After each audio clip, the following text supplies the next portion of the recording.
आप देख रहे हैं AMB न्यूज। नमस्कार दोस्तों, आप देख रहे हैं AMB लाइव न्यूज। हरचंद महाविद्यालय शाहपुर कला का छात्र देव चौहान पुत्र रमेश चौहान एडवोकेट निवासी गांव सिरियाल जनपद बुलंदशहर मात्र 20 रुपए लेकर जाता है अपने कॉलेज। कैसे पहुंचा महाराष्ट्र, जहां कर दी गई उसकी हत्या। परिवार का रो रो कर बुरा हाल, परिवार में पसरा मातम। आखिर कौन है देव चौहान के हत्यारे? आखिर कैसे और किसके साथ पहुंचा देव चौहान महाराष्ट्र? आखिर देव चौहान की मौत के पीछे क्या है साजिश? जनपद बुलंदशहर कोतवाली खुर्जा नगर के गांव सिरियाल का 19 वर्षीय देव चौहान का शव मुंबई सेंट्रल स्टेशन से करीब 25 किलोमीटर दूर सुनसान जंगल में मिला। हरचंद महाविद्यालय शाहपुर कला BCA सेकेंड ईयर का छात्र 19 वर्षीय देव चौहान दिनांक 25 अप्रैल 2026 को समय करीब 9 बजे प्रातः जहांगीरपुर मंदिर बस स्टैंड से बस द्वारा अपने कॉलेज को जाता है। जब देव चौहान कॉलेज से अपने घर नहीं पहुंचता है तो माता पिता देव चौहान को तलाश करते हैं।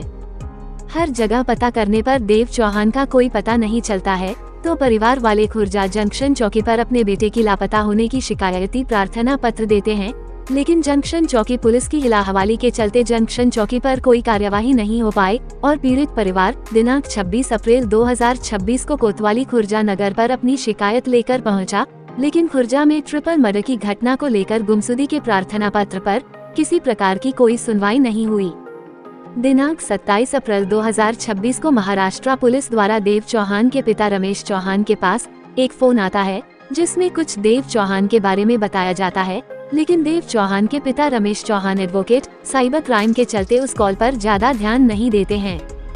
कुछ समय बाद फिर कॉल आता है और देव चौहान के पिता रमेश चौहान जी को कुछ जानकारियां दी जाती हैं, जिससे रमेश चौहान को एहसास होता है कि कॉलर के बताए अनुसार उनका बेटा देव चौहान ही है जिसका मर्डर हो चुका है। जैसे ही देव चौहान के पिता रमेश चौहान को पता चलता है कि उनका बेटा देव चौहान का महाराष्ट्र में मर्डर हो गया है, वो परिवार में बिना किसी को कुछ बताए वो खुर्जा पुलिस को सूचना देते हुए फ्लाइट द्वारा पुलिस स्टाफ के साथ महाराष्ट्र पहुंचते हैं और अपने बेटे के शव का महाराष्ट्र पुलिस द्वारा पोस्टमार्टम कराकर दिनांक 29 अप्रैल 2026 की रात्रि समय लगभग 8:30 बजे अपने पैतृक गांव सिरियाल पहुंचते हैं।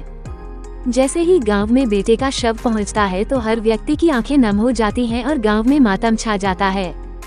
पुलिस की देखरेख में मृतक देव चौहान का दाह संस्कार किया जाता है। पुलिस मामले की जांच में जुटी हुई है और ग्रामीणों को उम्मीद है कि इस केस को पुलिस बहुत जल्दी खोलेगी और अपराधियों को पहुंचाएगी उनके स्थान तक। दोस्तों, हर किसी का सवाल है कि देव चौहान के पास मात्र 20 रुपए थे, जिनसे वह बस द्वारा अपने विद्यालय हरचंद महाविद्यालय शाहपुर कला जा रहा था, और 20 रुपए लेकर देव चौहान कैसे पहुंचा महाराष्ट्र। दोस्तों, अब देखना यह है कि पुलिस कितने दिन में करती है इस केस का खुलासा। ईश्वर देव चौहान के परिवार वालों को इस दुख की घड़ी में सहन शक्ति दे।